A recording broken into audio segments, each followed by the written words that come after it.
Good morning, Plymouth. I'm on the top of Howard Road, just behind Morrison's in Plymstock, and on the corner of Pleasure Hill. When you come in, it's just all the green grass here. It's got a boundary wall. The wall is 1800s, but this is called a Dissenter's grave.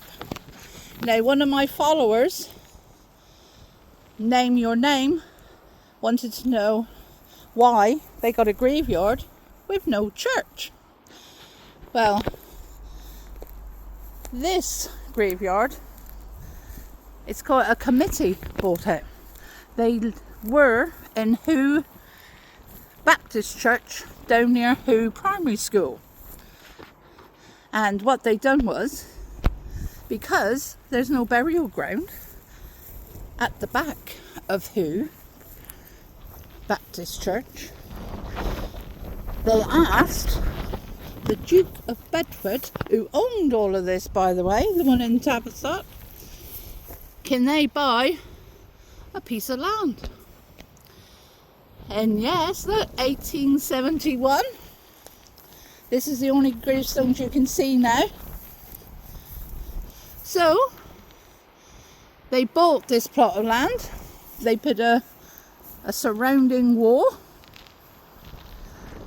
and this is like it's like the back of a church. But this now belongs to the council, because the last one in the committee only died in 1956, so they can't do nothing with this land. Here you go, look. Brilliant, isn't it? So, because the Methodist Church started the movement, these wanted to be Methodist, and they didn't want to be buried in a Catholic church or on different grounds. So they bought their own, and the committee decided who was going to be buried there. Isn't it fantastic? Here he is again. Good old John. I think he was the one who actually went to Duke of Bedford and asked for this plot of land. He bought it. See, they're all related. And over here, isn't it lovely, that gravestone, look? That's fabulous. Wow. So, this is a Dissenter's grave. The people who didn't want to be in the Church of England. And it was John Wesley, the man himself in 1700, who thought, I don't like their preaching, I'll do my own. So that's why we ended up with a Methodist church. And these people followed him. And because there wasn't a graveyard at the back of Hooe Methodist, they went and bought their own. No. Oh, cool is that? This is really big. The council runs it now. Meant to keep it in good condition. But hey, look at this. And this is why they haven't got a church with this church, this graveyard, because of their religion. I'll put all that in the right up on the side, so you can read a terrific story. Yeah. Now, isn't that lovely? Because they didn't want to be buried near the Church of England, they bought their own plot of land. Bear in mind, people, none of these houses was here. They had a fantastic view, and Morrison's is over the top. So what a view they had.